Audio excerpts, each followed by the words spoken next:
Prepárate para conocer una nueva etapa de tu año.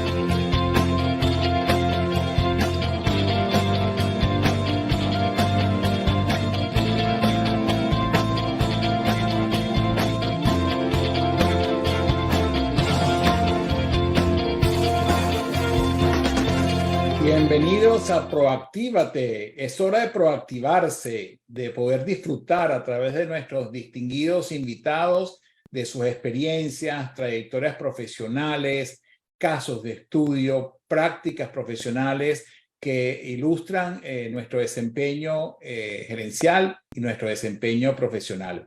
Gracias a todos por estar conectados el día de hoy. Y les recordamos que estamos transmitiendo en vivo y en directo a través de @soyFranciscoDuarte por Facebook y @somos Proactic por las distintas redes sociales. También estamos transmitiendo por Instagram y les recordamos suscribirse a nuestro canal en YouTube con el link de Proactívate con Francisco Duarte. Gracias entonces a todos los que están conectados por las distintas redes y vías. Este día es muy especial, es un día donde tenemos a una persona de origen venezolano y yo quiero decir que me siento muy orgulloso de poderlo tener acá en Proactívate y de haber aceptado nuestra invitación, porque tiene una trayectoria profesional realmente impresionante y me siento orgulloso como iberoamericano de que nos haya concedido esta entrevista en el día de hoy. Él tiene más de 45 años de experiencia en el área de estrategia y comunicación, a nivel también de organizaciones privadas y públicas. Así, es socio fundador de la firma Pisolante, que es una firma internacional de consultoría en estrategia y comunicación estratégica. Es miembro actualmente del comité científico del Centro para la Reputación del Liderazgo, una organización a nivel internacional también de relevada importancia, y forma parte de numerosas organizaciones empresariales. Ha sido comentarista en CNN, ha sido también autor de numerosas publicaciones, siempre referidas a las áreas de estrategia corporativa, responsabilidad social, gerencia y liderazgo. Así que para nosotros es un verdadero privilegio tener hoy acá en Proactívate a Ítalo Pisolante Negrón. Adelante, Ítalo, el micrófono está de tu lado. Francisco, eres inmensamente generoso al presentarme de esa manera. Yo lo resumiría en una sola. Compartir lo que uno ha aprendido para aprender de los demás. Yo creo que es el elemento y es el punto de partida. Y creo que Proactívate justamente tiene esa visión que comparto y en consecuencia la invitación iba a ser aceptada antes de que me la hicieras. Así que a tu orden y a la orden de toda esa audiencia que tú tienes. Así que muchas gracias. Gracias, Ítalo, también por tus palabras. Y realmente el tema que nos convoca en esta entrevista lo hemos definido como liderazgo responsable, descifrando la realidad, que hace referencia a un artículo que justamente publicó hace algún tiempo atrás, unas semanas atrás, Ítalo, en una prestigiosa revista como lo es Newsweek, y realmente pues está en el link de Zoom. Vamos a publicar también la referencia a este maravilloso artículo. Ítalo, ¿son diferentes las habilidades de liderazgo que se requieren en la promoción del liderazgo responsable? ¿Qué es un liderazgo responsable? Aquel que desarrolla conciencia de aquello que hago o dejo de hacer, que sabe comprender y sabe leer el impacto de esa actuación y que actúa en consecuencia. Si te lo sintetizo en una palabra, liderazgo responsable es fundamentalmente un estado de conciencia del líder cuando toma decisiones. ¿Y hay algo así como el liderazgo no responsable? Es decir, ¿puede existir un líder sin ser responsable? Excelente pregunta, porque me invita a a desmontar algunos mitos. Okay. Muchas veces cuando las empresas actúan, al menos es lo que yo he aprendido en mi vida profesional, utilizamos la palabra responsable o irresponsable de una manera que no siempre es justa. Y déjame darte mis argumentos. Lo que yo he aprendido es que muchas veces las empresas no actúan de forma irresponsable, sino de una manera absoluta y totalmente inconsciente del impacto.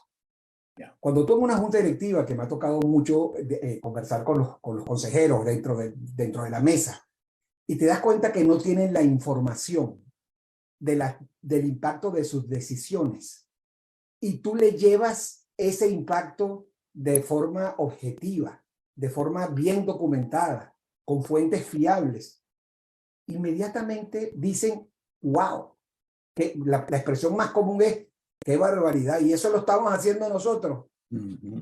Ahí lo que hay es inconsciencia. Y déjame diferenciarte, porque creo que la palabra responsable requiere un doble clic.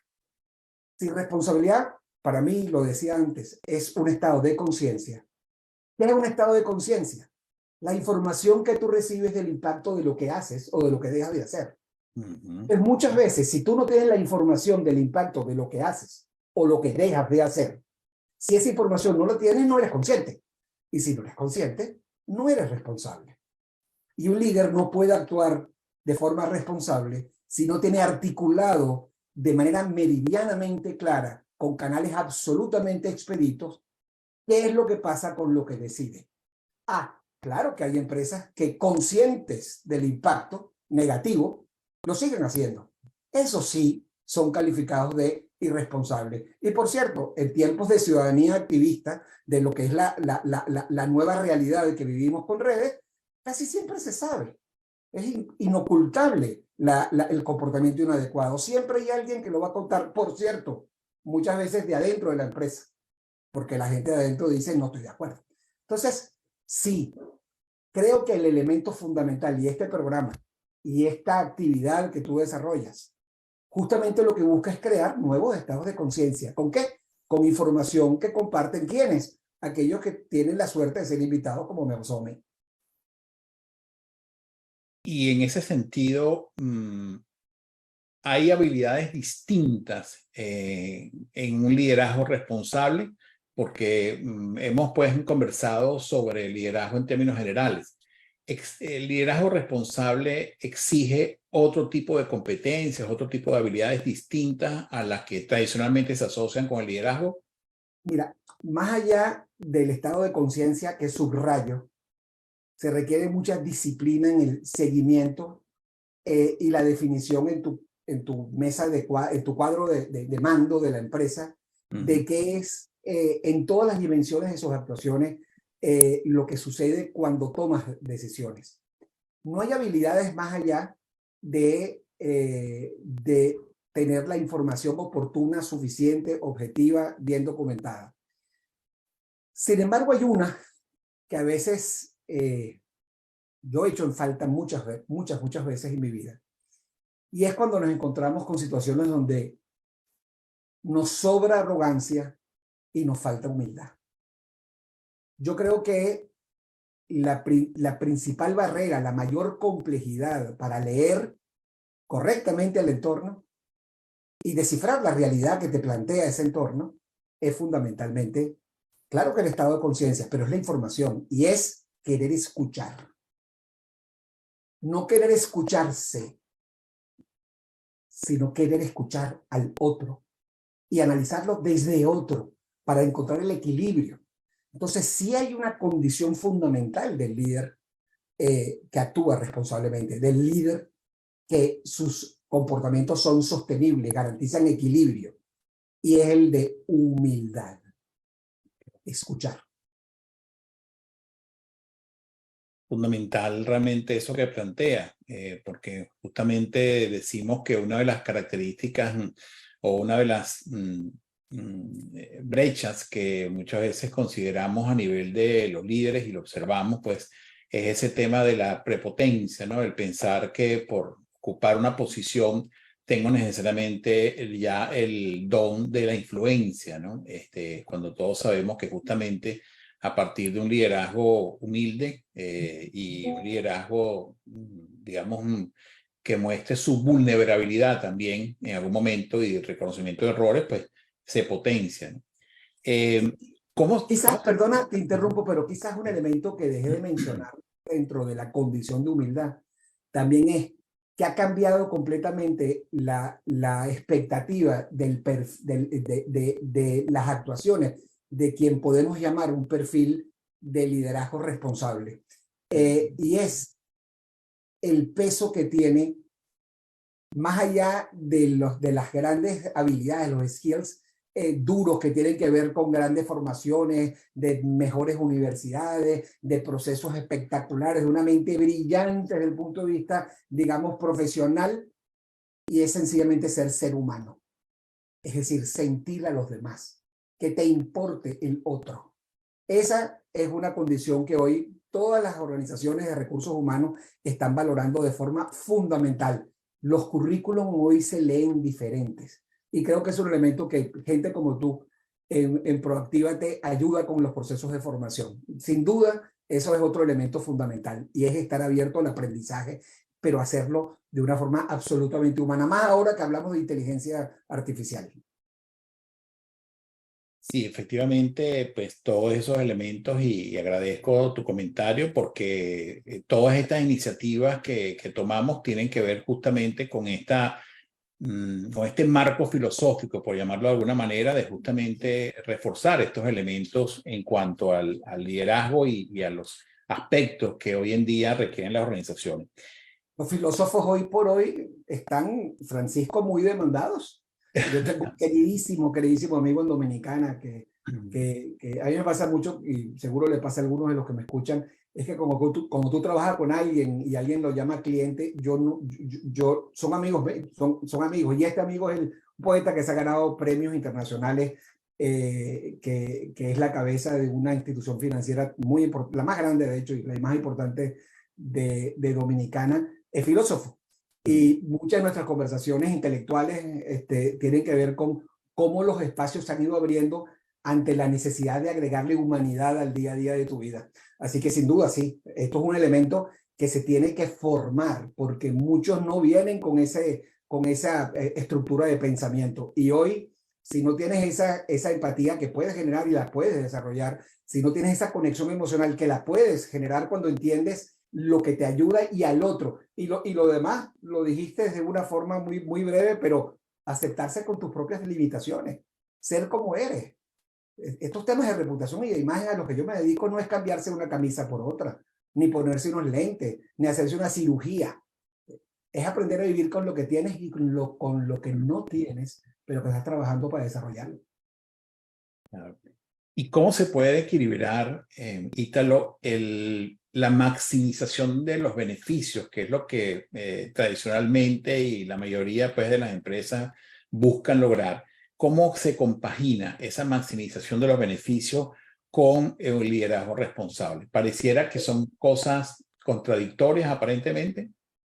No, lo que sí son actividades que podrían calificarse intangibles. Es decir, la actuación responsable puede sonar romántica, que es responsable, sí, la responsabilidad social, pero es que ya evolucionamos de ese tema que en el pasado era preocuparme por el ser humano, filántropo, yo me ocupo del ser humano y lo ayudo, y pasó la responsabilidad social como un proceso de gestión que ha evolucionado, ya no son programas y proyectos, que era la responsabilidad social empresarial del pasado, hoy yo lo llamo empresa socialmente responsable, que es un cambio de orden en las letras, pero es un concepto distinto. RSE, responsabilidad social empresarial, son muchas veces programas y proyectos. Empresa socialmente responsable es más bien un proceso de gestión, es la manera como yo gestiono la empresa. Entonces, ¿qué significa esto? Que ha evolucionado, y esto es más reciente, a los temas que has escuchado de sostenibilidad. Y eso ha evolucionado en los últimos año y medio a otra expresión en un acrónimo difícil de leer que es ambiental, social y de gobernanza. ¿Por qué cuento todo esto? Para decirte cómo tangibilizar el intangible. Porque todas las investigaciones, y si hay algo que me caracteriza es que soy riguroso y además absolutamente obstinado en estar buscando cuáles son las últimas investigaciones que me hagan estudiar a partir de lo que piensa el otro con la investigación como herramienta. Todas las investigaciones que se están haciendo demuestran que el valor de una empresa, es decir, lo que la empresa vale para mí, es una percepción que se construye a partir de intangibles. En el pasado, te estoy hablando de los 80, cuando tú medías, y te estoy hablando de Standard & Poor's, todo lo que era la medición de la valoración de las empresas, bueno, eran más o menos 80% activos. Naves industriales, maquinaria, equipos de tecnología, etcétera, etcétera. Hoy se invirtió y dependiendo del tipo de industria, pero en promedio, te estoy hablando entre un 80 y un 90% son intangibles. Las cosas no valen por lo que yo creo que valen, sino por lo que yo percibo que valen en función de tus actuaciones o tus potencialidades. En consecuencia, ¿qué supone en esta larga respuesta a una pregunta muy sencilla de cómo tocamos, cómo medimos, por qué tenemos que hacer, por qué tenemos que actuar de una manera sostenible, en este caso, con un liderazgo responsable? Bueno, porque tenemos KPIs, o sea, indicadores duros que te perfectamente vinculan que tus comportamientos y actuaciones impactan el modelo, los resultados del negocio. ¿Por qué? Porque el concepto de reputación, que es un concepto además muy de intangibles, en la práctica es la admiración que genera básicamente un comportamiento porque genera respeto y porque siente que gana confianza. Y esa admiración que genera respeto, que se convierte en confianza, básicamente se toca en comportamientos y en actitudes de mis clientes, de mis potenciales socios, del mercado en general. Entonces, esos comportamientos y esas actitudes hacen decidir si quiero o no quiero comprar tu producto, si quiero o no quiero estar de socio contigo. Aún más, si quiero o no quiero estar trabajando contigo, que de eso podemos hablar después, de los nuevos motivadores, de lo que significa trabajar contigo. Y eso está medido. ¿Qué significa la medición? Y déjame darte algunos números que siempre me gusta. Se hizo a finales del año pasado, yo estoy en Madrid, en España, una investigación que a mí me gusta mucho porque el título lo dice todo. Se llama la era de las consecuencias. Es decir, estamos viviendo una era donde lo que hace no pasa desapercibido y tiene una consecuencia, a veces positiva, a veces negativa. Por ejemplo, a la hora de comprar productos, ¿en qué medida puede influir los valores de esta intangibilidad a la que me refiero? Bueno, por ejemplo, un número. Oye, en términos de que se sienta bien comprando la marca y que me haga sentir que estoy orgullosa de ella y que yo la llevaría, la consumiría, el 85% en el año 2021 que se hizo la investigación, perdón, el 82% en el 2021 que se hizo, aumentó al 85% en el año 2022. Les puedo decir que en el 18 los números eran más bajos. Esto ha ido en una época en la que un titular muy bonito que inspiró uno de mis artículos de Forbes o de Newsweek, donde yo escribo con regularidad en esas dos revistas, era estalla la era de las preocupaciones. El COVID, la guerra, la inflación, la sociedad tiene nuevos miedos, está buscando soluciones. Bueno, entonces, cuando tú preguntas qué influye en la compra, influye la confianza, influye la percepción de honestidad. 82% de la gente dice que cumpla con lo que dice la marca, es decir, la empresa, haciendo que reconozca un error, inclusive que lo diga abiertamente. Pero además de confianza y honestidad, coherencia. El 81% de esta investigación, la era de las consecuencias, que lo puedes buscar perfectamente en internet con este mismo título, es que se comporte de acuerdo a valores que se comuniquen con actuaciones. 81%. Eso es coherencia. Entonces, confianza, honestidad, coherencia y la última y fundamental, transparencia.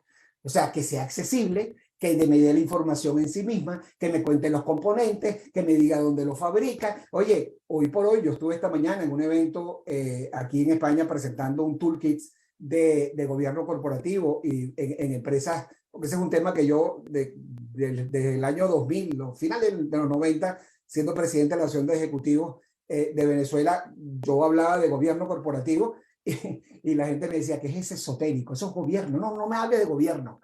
No tiene nada que ver. Es la forma como yo, gobernum, viene de gobernum, que es timonel, que es el que maneja el buque. Eso es gobierno. Bueno, entonces esta respuesta larguísima, querido amigo, lo que te quiero expresar es, 1, indicadores que muestran que impacta el negocio. 2, decisiones que tengan en un panel de control de gestión cómo van tus procesos desde que tomas la decisión hasta que al final las percibe, las mide y genera percepciones en otros, llámese empleados, llámese clientes, llámese en socios particulares. Todos estos elementos que antes llamábamos el mundo de lo intangible, hoy por hoy hay forma de medirlo. Y es fascinante todo eso que planteas, Ítalo, porque justamente son todos estos componentes que normalmente aquí en Proactívate hacemos también mucho énfasis, ¿no? Y algunas personas en el chat suscriben esos comentarios, como por ejemplo Miriam Heller, que también vive allá en España, en Barcelona. Y Miriam acá nos comenta, igualmente la alegría es compartida, o sea, el valor también de la alegría como un elemento fundamental dentro de las empresas, ¿no? Que siempre ha sido como dejado a un lado o incluso visto sospechosamente, ¿no? La gente que se ríe mucho de una empresa como que no es bien vista, ¿no? Es decir, el valorar el hecho de que nosotros podamos estar alegres en nuestro trabajo, aparentemente no ha sido una de las características fundamentales de promoción, ¿no? Otra persona acá te comenta, Álvaro dice, hay una pregunta en el chat de Enrique Chacón y dice, ¿cuál podría ser el futuro de la consultoría gerencial ante la emergencia de la inteligencia artificial? Oye, déjame comenzar por la última porque así cuento algo de este fin de semana. A ver, el tema de inteligencia artificial no es nuevo. Ya venimos hace mucho tiempo. Lo que es nuevo es tener una aplicación como GPT, como el chat, digamos, más reciente de meses, en el cual haces cosas impresionantes. Yo estoy liderando ahorita una investigación para la revista Estrategia y Negocios, que es una revista centroamericana de mucho prestigio, muy buena revista, porque con ellos hacemos una investigación que se llama Approaching the Future. Si hay tiempo, me gustaría hablar de ella, de los últimos números de las tendencias latinoamericanas, iberoamericanas, en ese sentido. Pero la pregunta de la investigación tiene que ver con confianza. Y esa la estamos investigando. Y me puse a jugar con el chat, ¿no? Le dije, oye, ¿cuál es la diferencia entre confianza y admiración? Y la verdad es que la herramienta es formidable. Sin duda, la inteligencia artificial es un desafío pero muy grande para el mundo de la comunicación en términos generales.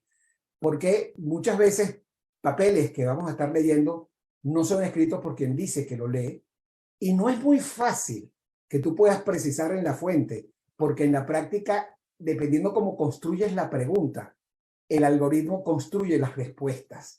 Entonces no hay respuestas iguales. Entonces aquí hay unos temas donde la velocidad la velocidad de los cambios ha ido más rápido de mi capacidad para entender las implicaciones de esos cambios y las necesarias regulaciones que tendrán que venir.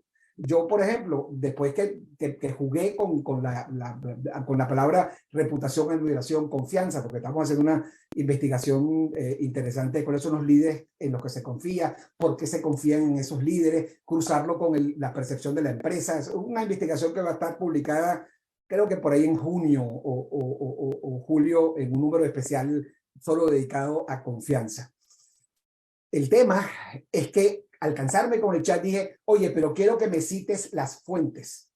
Entonces obligué en la conversación del chateo con la inteligencia artificial y fue riguroso. Me dijo, todo lo que le he dicho, aquí son las fuentes. Entonces investigué las fuentes del material. Entonces sí, es un desafío, al punto que Moss y muchos otros líderes empresariales de la innovación están diciendo que, ojo, frenen esto de la inteligencia artificial y la velocidad. Yo creo que no hay forma de frenar. No, ya no, exactamente. Pero les puedo decir que la inteligencia artificial es una herramienta espectacular. Yo le decía a un querido amigo de una empresa muy prestigiosa en Venezuela, que es Datos, es Luis Maturén, queridísimo amigo, porque nos fuimos los últimos días de la Semana Santa juntos con nuestra pareja y hablamos mucho sobre, oye, es una fuente de inspiración. Yo tengo la idea de A, B y C. Déjame preguntarle al chat.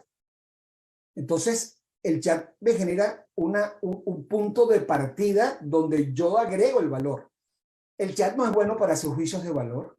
El chat no es bueno para generar ningún elemento de emociones. El chat no te va a contar qué opinas tú, no sé, de Ítalo Pisolante. O, por ejemplo, ayer, que estoy planeando un viaje a Londres, a un pedacitico, a Inglaterra, a un pedacitico de Inglaterra que es muy bonito, que se llama Cornwall. Y le dije, oye, ¿dónde? Ah, porque en el noticiero que vi ayer en la noche, había alguien que se fue a Italia y dijo, solo tengo 4 horas para estar en Roma. Dime, a inteligencia artificial, dime qué puedo hacer en 4 horas para conocer Roma y lo mejor. Y en la televisión el muchacho hacía, entonces le pues, yo a mi mujer que estamos viendo un noticiero, oye, vamos a preguntarle qué vamos a hacer en 4 horas.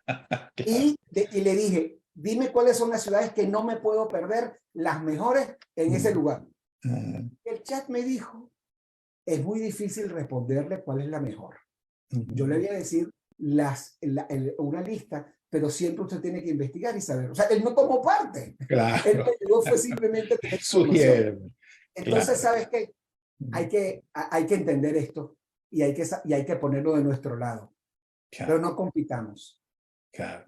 Y tú sabes que es muy importante eso y gracias al amigo justamente Enrique Chacón por haber formulado esta inquietud, ¿no? Pero hay una pregunta que me hizo una chica de Barcelona, pero me olvidé la pregunta.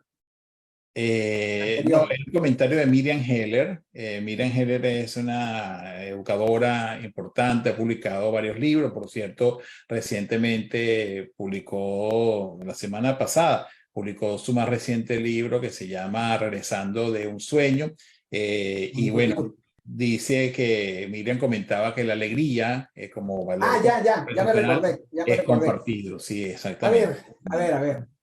A ver, mira, yo tengo un cliente que son mis queridos amigos del grupo más grande, bueno, están en 14 países, están en Guatemala, una empresa que tiene áreas de alimentos y energía, una corporación muy diversificada.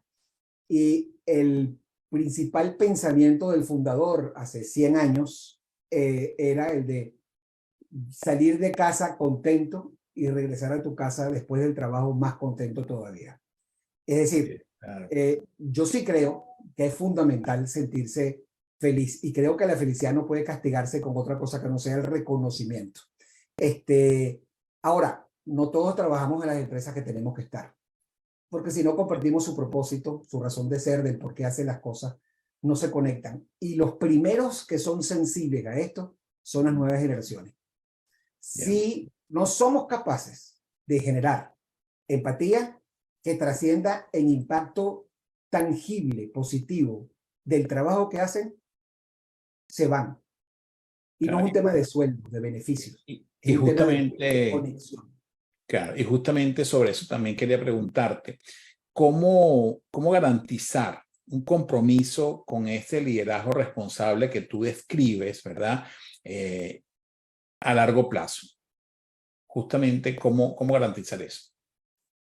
Lo primero es haciendo análisis prospectivo de qué es lo que va a venir. Yo soy personalmente un obsesivo vigilante de tendencias. ¿Qué debes hacer tú mañana?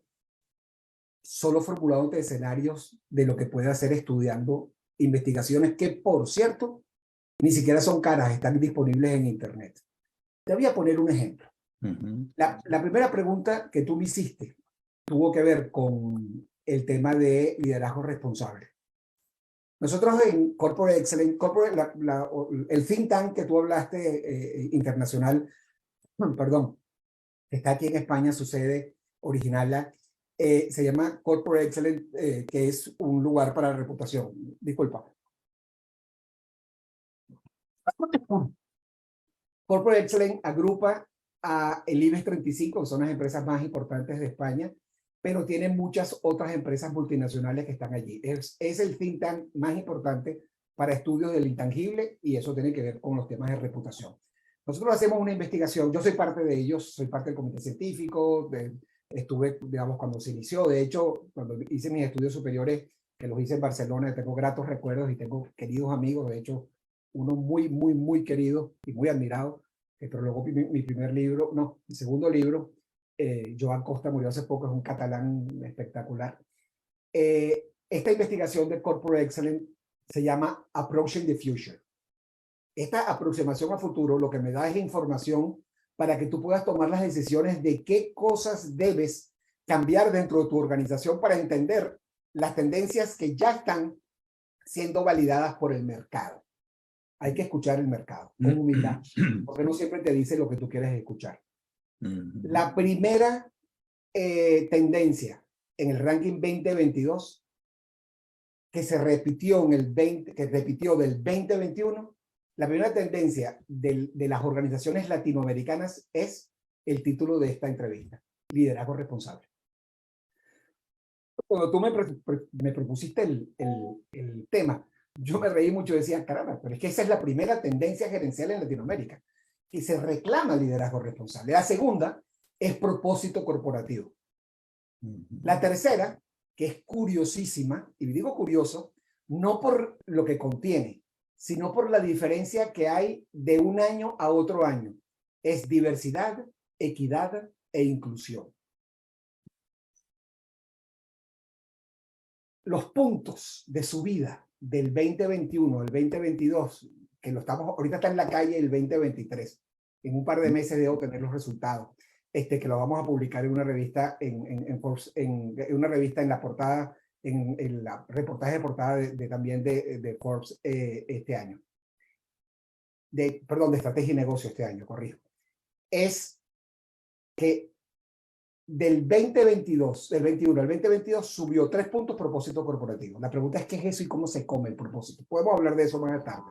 Pero va solo a mencionarte ahorita los títulos. Ranking 2021-2022, liderazgo responsable, propósito corporativo. Diversidad, equidad y género, que subió 9 puntos. Eso es una barbaridad cuando cuando haces una investigación que te suba 9 puntos una investigación. El cuarto es reputación y riesgo reputacional. El quinto es digitalización. El sexto, gobierno corporativo. El séptimo, uno nuevo, no existía en los años anteriores y lo empezó a decir la tendencia con las encuestas a CEOs latinoamericanos y personas que manejan estos temas dentro de empresas nacionales, multinacionales, empresas familiares, es decir, sobre el tejido empresarial latinoamericano. Esa que empezó a aparecer es confianza en los grupos de interés. Y de ahí hasta 16, son 16 las tendencias. Entonces, ¿qué hay que hacer para prepararse para el futuro? Y eso yo creo que es absolutamente clave. Bueno, primero, conocer las tendencias, estudiar las tendencias. Y eso tiene que ver con un elemento de una investigación que cité en el artículo que generosamente mencionaste tú, que publiqué en Newsweek de enero y de febrero. Y tiene que ver con cómo debe ser una empresa de futuro. Y son básicamente 3 condiciones que tienen que estar allí, porque hay un pivote que gira sobre el propósito. ¿Por qué hago lo que hago? Que es fundamental que tú tengas una visión compartida, o lo que yo llamo en el mundo gerencial, condición importante que debe estimular, que debe facilitar, que debe articular el líder responsable, y es generar creencias. Perdón. Aquí el cambio de temperatura me tiene loco. Creencias compartidas. Pero una empresa de futuro que gira alrededor del propósito tiene que ver con la capacidad para transformarse, tiene que ver con la capacidad de generar compromisos en el mundo interior y colaboración en el mundo interior, y debe tener además una capacidad de gestión. Esas 3 condiciones, si las tienes claras y si mides las tendencias, es lo que valora el mercado, puedes tomar decisiones en tus procesos de planeación estratégica de qué tipo de modelo de negocio, qué tipo de cambios debes hacerle a tu modelo de negocio, qué tipo de perfiles debes atraer, perdón, a la empresa, qué tipo de cambio cultural debes empujar dentro de la empresa. Pero eso no es caprichoso, mi querido amigo Francisco. Eso responde a una estrategia. Y la estrategia responde a investigar. Fíjate, y eso justamente en una de las líneas de acción que promovemos en ProActi, distinguimos esas dos grandes componentes entre la organización, ¿no? Ese componente socioestructural que llamamos nosotros, que es el que tradicionalmente ha sido reforzado, ¿no? En términos no solamente de la práctica gerencial, sino también en la literatura administrativa, ¿no? Todo el tema de estructura, todo el tema de análisis de organización, de cuáles son los mejores tipos de organización, si es en red, si es matricial, en fin, todo el tema de leyes, procedimientos, normas, ¿no? Y a eso creo que se ha abocado mucho digamos, el tema de discusión a nivel organizacional y gerencial. Y ahora justamente está el otro sistema que llamamos sistema sociocultural, que justamente es el que muchas veces impacta todo el funcionamiento de la empresa, pero no queremos reconocerlo todavía, porque nos parece que es algo así como justamente etéreo, ¿no? Así como muchas veces el liderazgo responsable también sigue siendo considerado, ¿no?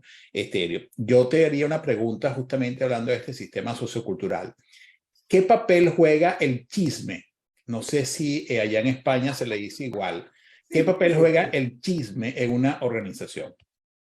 Es un medio de comunicación como cualquier otro, más eficiente, inmensamente más eficaz e inmensamente más influyente. El chisme es fundamentalmente una expresión de comunicación que a veces responde a los vacíos y se convierte en especulación, y a veces responde a los caprichos o los intereses que se juegan en la empresa.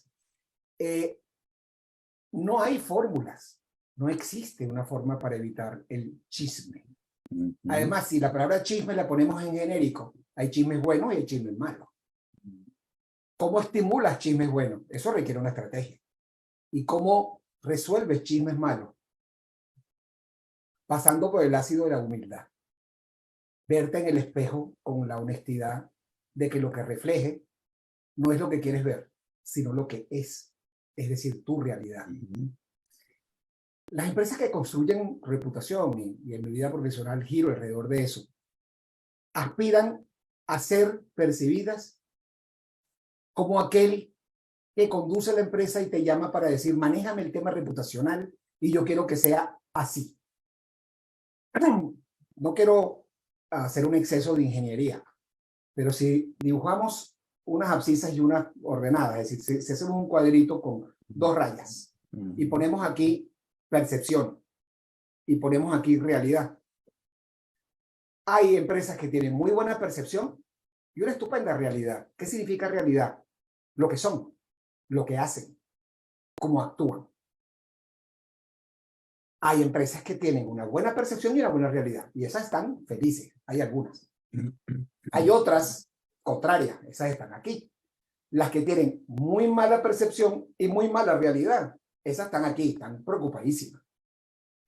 Hay empresas que tienen una percepción regular y hasta mala, pero tienen una estupenda realidad, están aquí. Esas tienen unas grandes oportunidades para comunicar lo que son y que la gente lo valore. Entonces hay mucho trabajo que hacer. Pero hay empresas, muchas, que quieren tener una percepción muy positiva con una pobre realidad. Eso es un riesgo brutal. ¿Y cómo quieren construir esa percepción? Con unas campañas de comunicación publicitaria, con hacernos discursos maravillosos y tal, que en la realidad la fuerza de las actuaciones se confrontan a las realidades y esa percepción cambia. Recuérdate que te dije que los temas de reputación, de confianza, tienen que ver con admiración, con respeto y obviamente con confianza, que es lo que moviliza. Y esa combinación de que te admiro y es una actuación, es un sentimiento, y convertirlo en consecuencia te respeto y que como consecuencia ulterior creo en ti, es decir, hay credibilidad, esas tres cosas que entran en la mente de la gente se convierten en comportamientos y en actitudes. Entonces, una empresa que tiene una buena percepción o que aspira, tener una buena percepción y su realidad no es buena, que se olvide y piense que va a estar subestimando la opinión de los demás. no sé, un banco, que tú llegas y ves unas campañas poderosas, buenísimas, y cuando llega el banco aquello es un maltrato total. Y la Así es. experiencia Sí. que vives es terrible. Bueno, Mm. eso es, y sucede con empresas que buscan tener una percepción y no trabajan la realidad. Entonces, ¿qué hay que trabajar, mi querido amigo? La realidad. La realidad, Y así tienes es. que intervenir tu realidad. Porque si tu realidad no es la que tú aspiras a que se conecte bien comunicada con buenas percepciones, no vas a generar confianza, no vas a generar admiración, no vas a generar respeto. Sí, es. Fíjate que aquí en el chat, suscribiendo lo que tú planteas y también esto que estamos conversando sobre la importancia del sistema sociocultural en las organizaciones, dice por acá Enrique, comenta en el chat, en el caso de los millennials y rescatando el sentido de propósito organizacional que tú mencionabas como una de las tendencias presentes en los últimos años que va en incremento, dice por acá Enrique, en el caso de los millennials, ellos sienten mucho interés por conocer el propósito de sus organizaciones empleadoras, ¿no? Y que en relación al liderazgo responsable ya muchas organizaciones comienzan pues a agregar en sus informes de gestión indicadores y métricas relacionadas con este tema, pues, ¿no? Deloitte hizo una investigación y que la volvió a hacer recientemente. Ya en el año 2015, ya el 70%, digamos, de la raza, del equipo, de la gente joven, de los millennials, decían que querían conocer el impacto de lo que hacían, que era muy importante. Para esa época la palabra propósito no tenía la fuerza que hoy tiene. Yeah. Hoy los millennials, y ojo que los centennials son todavía más pragmáticos, los millennials son más soñadores, pero tienen un valor común ambas generaciones en ese sentido, y es, yo estoy en una empresa que sienta que tiene un impacto positivo para la sociedad. Así de simple. No le llames responsabilidad porque va a sonar cursi para los chicos.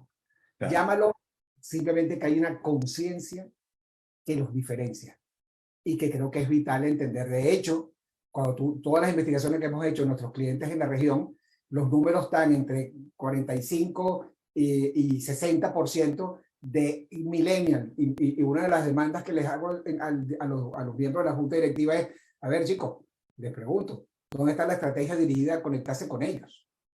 Yo acabo de vivir ahorita una experiencia riquísima, la verdad que me la pasé bomba, en Guatemala, en una empresa muy, muy grande, con los dueños, una empresa familiar, y básicamente era formulándonos el propósito, porque el propósito inspira.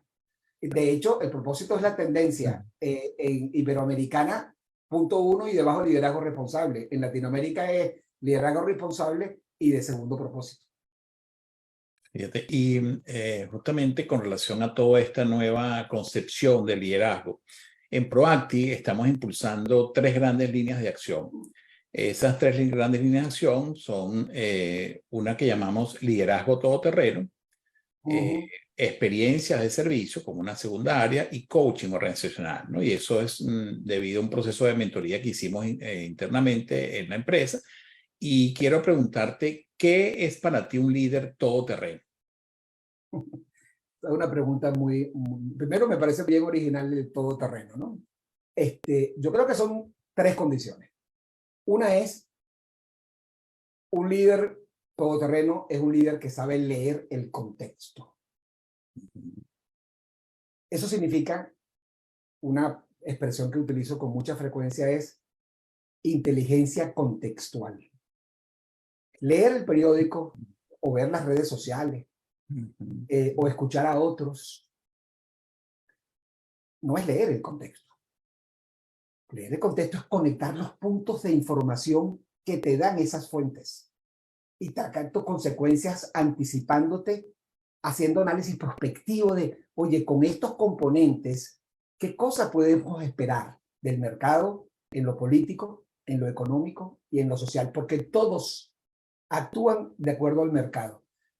Es curioso que en política dicen, no, yo no creo en el mercado y tal, y cuando tú ves esos pensamientos, sin entrar en doctrinas de carácter izquierda, derecha, arriba, abajo, blanco, negro, en esas polaridades que, por cierto, están de modé, porque ese tema de las doctrinas y ese tema de izquierda y derecha está hiper grises. Y lo ves en todos los países, by the way.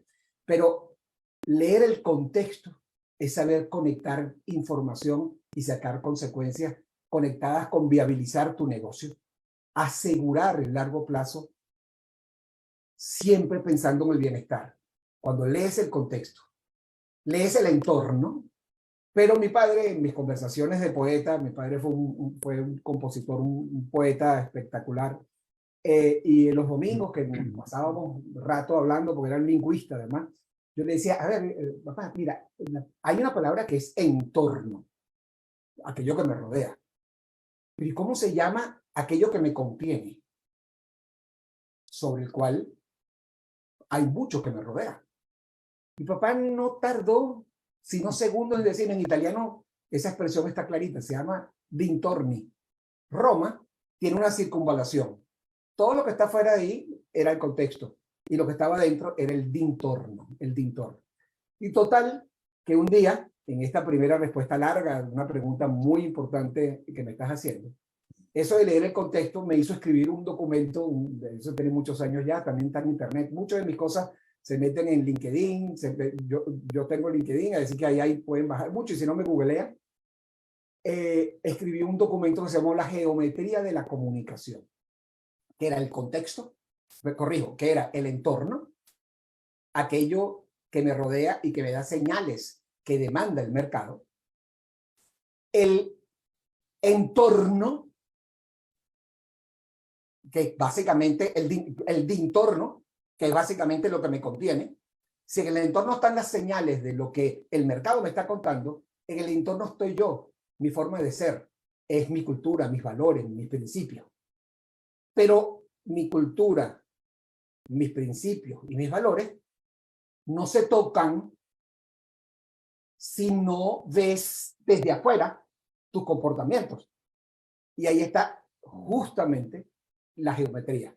El entorno afuera, el dintorno adentro, y me la inventé, el contorno. Es decir, todo lo que tú estás viendo ahorita. Esta actuación. Entonces, eso se llamó la geometría en la comunicación. Entonces, el primer punto de tu respuesta, sí, saber leer el contexto. Y eso se llama inteligencia contextual. Yeah. Un líder todoterreno tiene que leer el momento. Eso significa que debe desarrollar habilidades de inteligencia social. Yeah.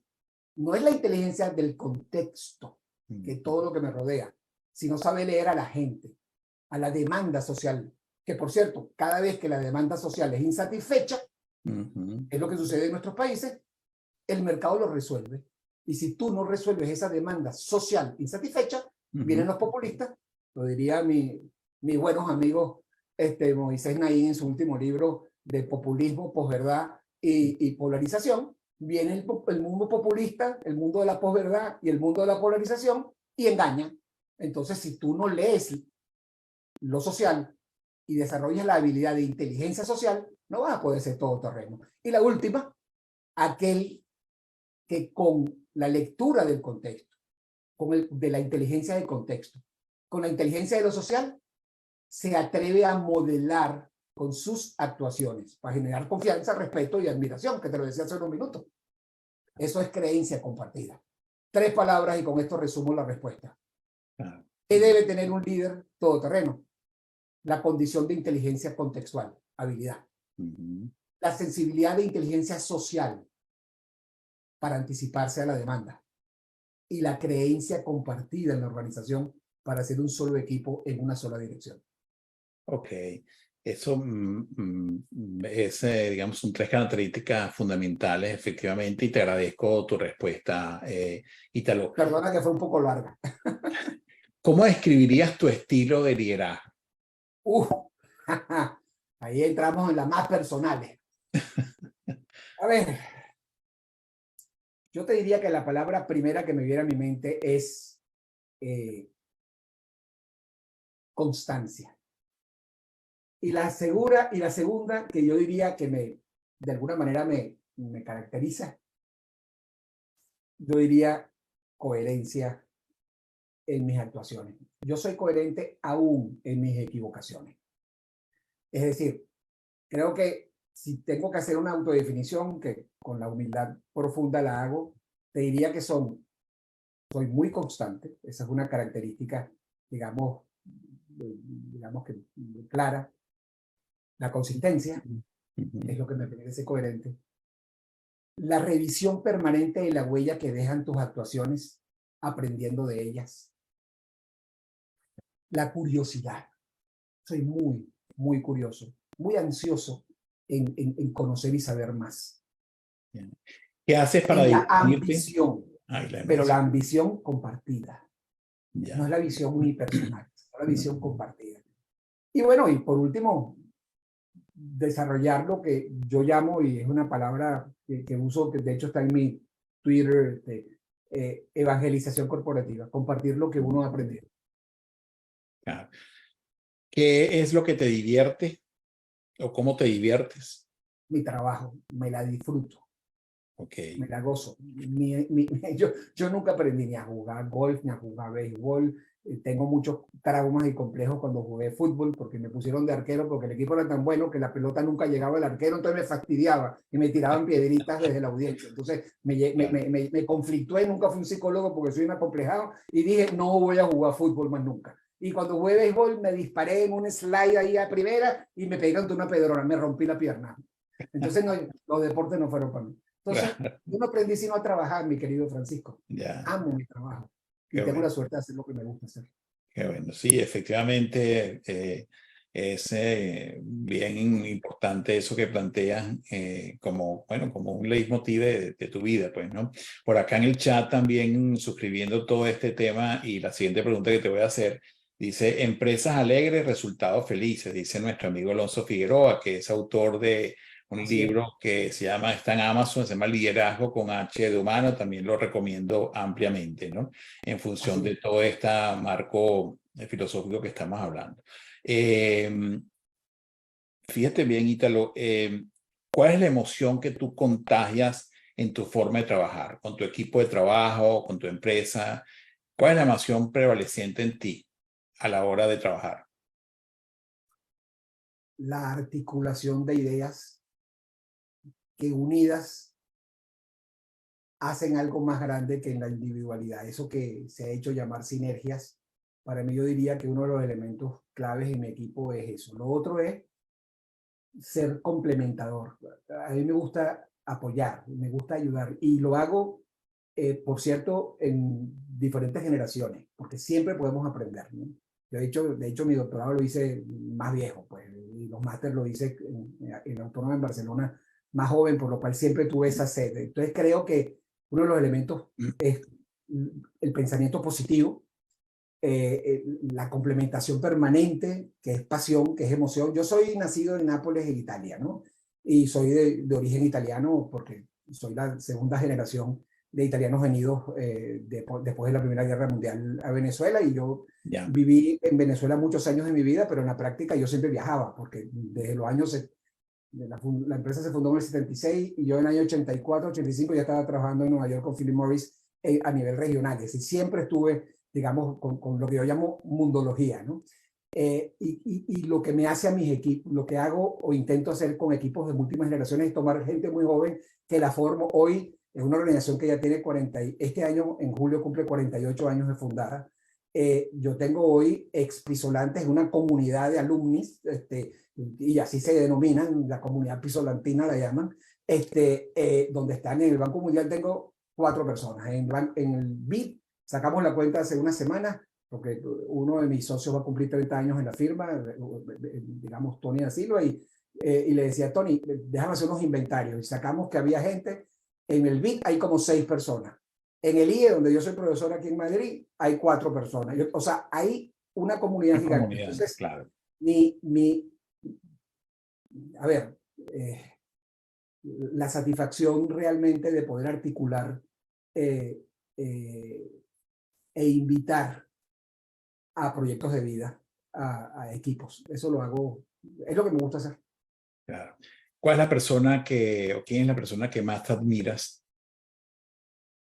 Mi padre, sin duda mi padre. Y te voy a decir, y la competencia es durísima con mi madre, que para descanse, ambos ya fallecieron, pero tendría que decir que padre y madre, por atributos diferentes que tenían cada uno de ellos. Pero hay personas adicionales a lo natural cuando se es un hijo agradecido y se es un hijo muy satisfecho con los valores de familia que se compartieron mientras estuvieron vivos mis padres y lo que permanece con mis hermanas. Yo soy único varón y se me han muerto varias, digamos, antes del tiempo, pero bueno, quedamos dos hermanas y yo. Te puedo decir que hay otras personas que obviamente han modelado mi vida. Yo tuve, cuando yo empecé mi tesis de ingeniero en la Universidad Católica, la Universidad Jesuita, que era el módulo de la Católica de los ingenieros, que era básicamente hombres, habían poquitas mujeres en esa época, fue Sistemas y Operaciones Constructivas. Y cuando yo di el título, se sintieron satisfechos. Oye, qué bueno, entonces vas a hacer unas investigaciones, pero tiene que ser un documento robusto. Dije, no, yo voy a hacer una película. No, usted no puede hacer una película, eso no está permitido. No, yo voy a hacer una película. Dígame dónde se prohíbe que yo presente mi tesis, siendo un guión, una biografía, unas conclusiones y un cassette de Betamax. Imagínense cuán antiguo es esto, ¿no? En esa época de Betamax. El cuento para hacerte lo corto, Francisco y queridos amigos y amigas que me escuchan, es que pude persuadir a la escuela de que eso era posible hacerlo. Pero me conseguí un loco suelto, Rafael Salas Jiménez, profesor de materiales, que me ayudó muchísimo, creyó en esa idea y me dijo, Ítalo, pero él me dio materiales de construcción cuando yo estudié ingeniería, yo soy ingeniero de profesión originaria. Y le dije, oye, Rafael, ¿por qué no hacemos unos exámenes audiovisuales? Porque eso es parte de mi hipótesis en la tesis. Claro. Bueno, pero probémosla en mi salón de clase. Y entonces yo grababa operaciones constructivas mal hechas y la pregunta del examen era una sola. Describa lo que ve. Si tú no decías que en el proceso había algo que estaba mal hecho, estabas raspado. Blanco o negro. La tesis era básicamente generar criterios. Entonces, sí, hay gente que he admirado mucho como él y otros tantos, pero hay mucha gente que admiro, de veras, y de la que aprendo mucho. ¿Cuál es la pregunta que nadie te ha hecho y te gustaría que te hicieran? Qué pregunta tan difícil. Qué pregunta me gustaría que me hicieran. ¿Cuál es el título de mi próximo libro que no he escrito todavía? Okay. Y te la puedo responder porque lo estoy pensando ahorita y no lo he dicho públicamente. Salvo en una entrevista que está en la página web nuestra cuando cumplí 50 años de vida profesional. Porque en diciembre de este año cumplí 50 años desde mi primer programa de radio que tuve en Puerto Cabello en el año 73. 72, corrijo. Ese libro se va a llamar Respuestas. Y es básicamente lo que yo he respondido a las preguntas como las que me estás haciendo tú. Excelente, muy bien. Bueno, ya estamos en los últimos minutos de la entrevista, Ítalo. Este tiempo realmente ha sido súper productivo y solamente me queda invitarlos a que lean los comentarios en el chat. Acá pues lanzan flores para la composición de tu padre, motivos, una rosa pintada de azul. Por acá Augusto Olivera pues dice que es una pieza preferida para él. El liderazgo de Ítalo, pudiéramos llamarlo como un liderazgo transformacional.